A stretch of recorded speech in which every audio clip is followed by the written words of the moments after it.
मेरे प्यारे देशवासियों, राष्ट्र के निर्माण में आज हमारी बहनों बेटियों का योगदान हम सब के लिए बहुत बड़ा प्रेरणा का कारण बना हुआ है।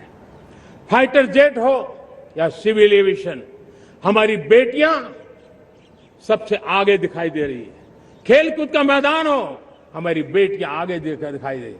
स्टेम एजुकेशन में भर्ती होने की प्रक्रिया हो, सबसे ज्यादा हमारी बेटियां आगे दिख रही है। आज सेना में भी एनडीए से जो बेटियां निकली हैं, वो बड़े रौब के साथ देश की सेना का नेतृत्व करने का सामर्थ्य दिखाने लगी है। मेरी बेटियों की ताकत कैसी है। मैं पिछले दिनों साणंद में एक सेमीकंडक्टर प्लांट में गया, वहां आदिवासी बेटियां, देश के अलग अलग कोने से आई हुई बेटियां काम कर रही थी। वो उस गांव से आई थी जिन्होंने पासपोर्ट क्या होता है पता तक नहीं था। वो बेटियां विदेशों में गई, ट्रेनिंग लेकर के आई और आज चिप निर्माण का काम कर रही है और बड़े कॉन्फिडेंस, मैं जो उनका कॉन्फिडेंस देखा, मैं सचमुच में बहुत प्रभावित हुआ था।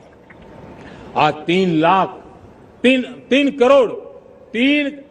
3 करोड़ बहनों को हमने लखपति दीदी बनाने का लक्ष्य तय किया था, उसको पार कर लिया था। अब हम 6 करोड़ लखपति दीदी बनाने के लक्ष्य को लेकर के आगे बढ़ रहे हैं।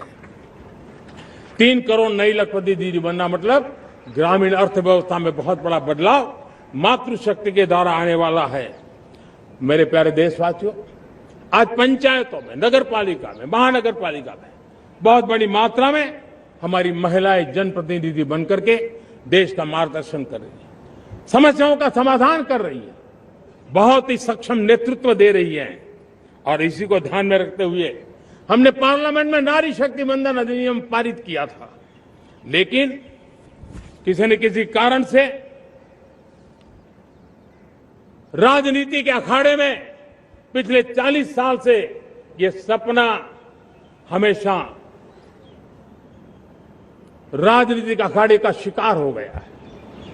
मैं देश के सभी राजनीतिक दलों से आज लाल किले की प्राचीर से तिरंगे झंडे की छाया में खड़े होकर के प्रार्थना करता हूं, आग्रह करता हूं,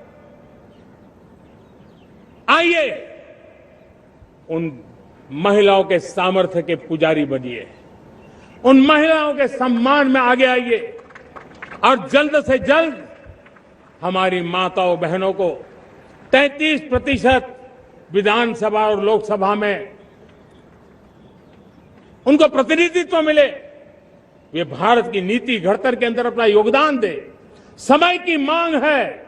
और मैं सभी राजनीतिक दलों से फिर से आग्रह करता हूं, आइए महिला आरक्षण लागू करके महिला सम्मान में आप भी जुड़िए, आप भी यश लीजिए, आप भी क्रेडिट लीजिए, लेकिन मेरी माताओं बहनों को हक दीजिए।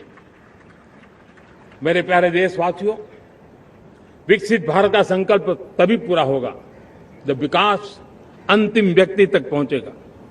2014 से पहले सिर्फ 25 करोड़ लोगों के पास सोशल सिक्योरिटी का कवर था, सिर्फ 25 करोड़ के पास। साथियों, पिछले 5-7 दशक में सिर्फ 25 करोड़, हमने एक दशक के भीतर भीतर 100 करोड़ देशवासियों को सोशल सिक्योरिटी का कवच दिया है।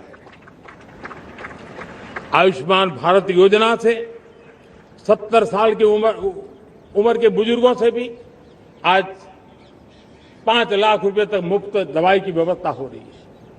करोड़ों करोड़ों परिवारों को इसके कारण बहुत बड़ी सुविधा मिली है। और इस आयुष्मान कार्ड के कारण 2 लाख करोड़ रुपया जो दवाई और ऑपरेशन के पीछे खर्च होना था, वो मेरे परिवारों के बच्चे हैं। वो गरीब परिवार है, वो मध्यम वर्ग के परिवार है, उनको इतनी बड़ी। मेरे प्यारे देशवासियों, आज मुझे एक काम के लिए आपकी मदद चाहिए। मैं आप सबसे एक मदद मांग रहा हूं। सभी नौजवानों से मैं चाहता हूं कि आप इसका नेतृत्व करिए। आपका 1 या 2 घंटे देश को बहुत बड़ी शक्ति देने वाले हैं। आपको लगेगा 1-2 घंटे में मैं देश की क्या शक्ति, मैं बताता हूं, आप बहुत बड़ी शक्ति बनने वाले हैं। और इसलिए हर घर में वातावरण बने। इन दिनों देश में जनगणना का काम हो रहा है, सेंसस का काम हो रहा है। गिनती चल रही है और गिनती सिर्फ आंकड़ों से बात बनती नहीं है, उसकी बारीकियों से नीतियां बनती हैं, योजनाएं बनती हैं, देश आगे बढ़ने की अपनी रूपरेखा तैयार करता है और इसलिए सटीक जानकारियां होना बहुत जरूरी है। कभी कभी जो सरकार की तरफ से प्रतिनिधि आते हैं वो इतनी जल्दी में होते हैं, कभी स्पेलिंग एक लिख देते हैं, कभी अलग लिख देते हैं और इसके कारण अल्टीमेट परिणाम हमें सही मिलने में दिक्कतें आती हैं। अब जब टेक्नोलॉजी अवेलेबल है और इस बार निर्णय किया है, आप स्वयं भी जनगणना में अपनी जानकारियां अपने मोबाइल फोन से भर करके दे सकते हैं। बाद में कोई बाबू आएंगे, कोई प्रतिनिधि आएंगे, आपसे चर्चा करेंगे, लेकिन आप परिवार के सब बैठ करके अगर डिजिटली अपना रजिस्ट्री करवा दे, सारी बारीकियां, स्पेलिंग में भी गलती ना हो, कोई भी जानकारियों में गलती ना हो, आप जितनी परफेक्ट जानकारी देंगे देश को आगे बढ़ने में बहुत बड़ी मदद मिलेगी। और इसलिए मैं देश के नौजवानों को कहता हूं कि आप अपने परिवार के लोगों को बिठा करके पूरे फॉर्म को समझिए, पहले कागज पे फॉर्म को भर दीजिए, कोई गलती है तो करेक्ट कर लीजिए और फिर टेक्नोलॉजिकली उसको डिजिटली इसको अपलोड कर दीजिए। आप देखिए इतना बड़ा काम देश कर लेगा और देश का समय और शक्ति सही काम के लिए उपयोग आएगा। और इसलिए मेरे देश के नौजवानों को जनगणना के इस काम में सक्रियता से जुड़ने के लिए मैं आग्रह करता हूं।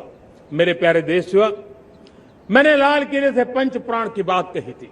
इस पंच प्राण ने देश को अपने आत्मगौरव की ओर लेकर के आगे बढ़ने का, लक्ष्यों को पार करने के सामर्थ्य के साथ आगे बढ़ने का एक बहुत बड़ा संबल दिया है। हमें गुलामी की मानसिकता हर पल मिटाते ही रहना है।